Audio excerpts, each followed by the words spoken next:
Unang Juan 5:9-12. Kung tinatanggap natin ang patotoo ng mga tao, ay higit na dakila ang patotoo ng Diyos, sapagkat ito ang patotoo ng Diyos na siya'y nagpapatotoo tungkol sa kanyang anak. Ang sumasampalataya sa anak ng Diyos ay may patotoo sa kanyang sarili. Ang hindi sumasampalataya sa Diyos ay ginagawa siyang sinungaling, sapagkat hindi siya sumampalataya sa patotoo na ibinigay ng Diyos tungkol sa kanyang anak.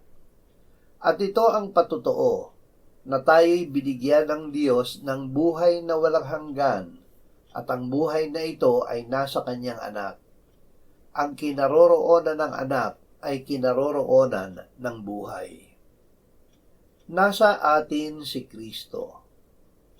Noong tayo ay manalig kay Jesus na siya ang Kristo, ang anak ng Diyos na muli niyang binuhay mula sa mga patay, at ipinahayag ng ating bibig na siya ay Panginoon, tayo ay naligtas. Tayo ay naging mga anak ng Diyos.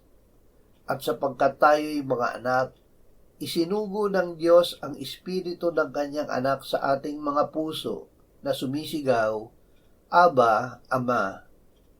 Nasa kay Kristo ang buhay, at dahil siya ay nananahan sa atin, tayo ay may buhay na walang hanggan.